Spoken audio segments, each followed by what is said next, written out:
விழுப்புரம் அருகே ரயில் என்ஜின் தடம் புரண்டு விபத்து ஏற்பட்டிருக்கிறது.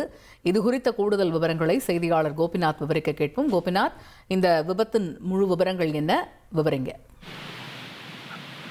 விழுப்புரம் அருகே கண்டம்பாக்கம் என்ற பகுதியில பாத்தீங்கன்னா சர்வீஸ் லைன்ல வந்த டீசல் இன்ஜின் மட்டும், அதாவது இன்ஜின் மட்டும் இந்த சர்வீஸ் லைன்ல வருது. இது என்ன சொல்றாங்கன்னு கேட்டீங்கன்னா, விழுப்புரம் ரயில் நிலையத்துல பராமரிப்பு பணிக்காக, அதாவது விழுப்புரம் ரயில் நிலையத்துல வங்கும் ரயில் பெட்டிகளை சுத்தம் செய்து திருப்பி டிராக் மாற்றி விடுற பணியில இந்த டீசல் இன்ஜின் பயன்படுத்தப்படுமா. நம்ம பார்த்துட்டு இருக்க இந்த காட்சிகள் பாத்தீங்கன்னா விழுப்புரத்துல இருந்து சுமார் ஒரு 5 கிலோமீட்டர் தூரத்தில் இருக்கக்கூடிய கண்டம்பாக்கம் பகுதி. இந்த பகுதியில சர்வீஸ் லைன்ல வந்த அந்த டீசல் இன்ஜின் பாத்தீங்கன்னா அது மட்டும் தரம் புரண்டு டிராக் தவறி கீழே இறங்கி நிக்குது. டீசல் அந்த வண்டி ஓட்டி வந்திருக்கு ஒன்றும் புரியல. பாத்தீங்கன்னா அதுதான் எண்டு பகுதி, அந்த சர்வீஸ் லைனோட எண்டு பகுதி அதுதான். இந்த இடத்துல அந்த ஷாக் ஆயிட்டாரு அந்த ஓட்டுநர். உடனடியா விழுப்புரம் ரயில் தகவல் தெரிவிக்கிறாங்க. தற்போது 30க்கும் மேற்பட்ட ரயில்வே ஊழியர்கள் இந்த பக்கத்துல இருக்கக்கூடிய ஒரு பொக்லைன் வச்சிருக்காங்க.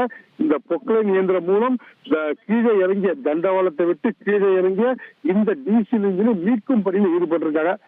ஒரு முக்கியமான விஷயம் பாத்தீங்கன்னா, இது மெயின் லைன்ல நடக்கல சம்பவம். ஒருவேளை மெயின் லைன்ல நடந்திருந்தால் கண்டிப்பாக ரயில் போக்குவரத்து கடுமையாக பாதிச்சிருக்கும். இந்த சம்பவம் நடந்தது சர்வீஸ் லைன்ல மட்டும்தான். அதனால ரயில் போக்குவரத்துல எந்த பாதிப்பும் இல்லை. இருப்பினும் பரபரப்புன்ற ஒரு விஷயம் ஒரு விழுப்புரம் பகுதியில பரபரப்பு ஏற்பட்டிருக்கு. 30க்கும் மேற்பட்ட ரயில்வே ஊழியர்கள் தற்போது இன்ஜினை சரியா டிராக்ல கொண்டு வரதுக்கான பணியில ஈடுபட்டு இருக்காங்க. ரயில்வே காவல்துறையினர் யாருமே கிட்ட நெருங்க விடல. முழுமையா பாதுகாப்பு வலயத்துல கொண்டு இந்த ரயில் இன்ஜின் பெட்டியை மீட்கும் பணியில, ரயில் இன்ஜினை மீட்கும் பணியில தற்போது ஈடுபட்டு இருக்காங்க. அந்த காட்சியை நம்ம பார்த்துட்டு இருக்கோம். தகவல்களுக்கு நன்றி கோபிநாத். இனி செல்லும் இடமெல்லாம் செய்தி.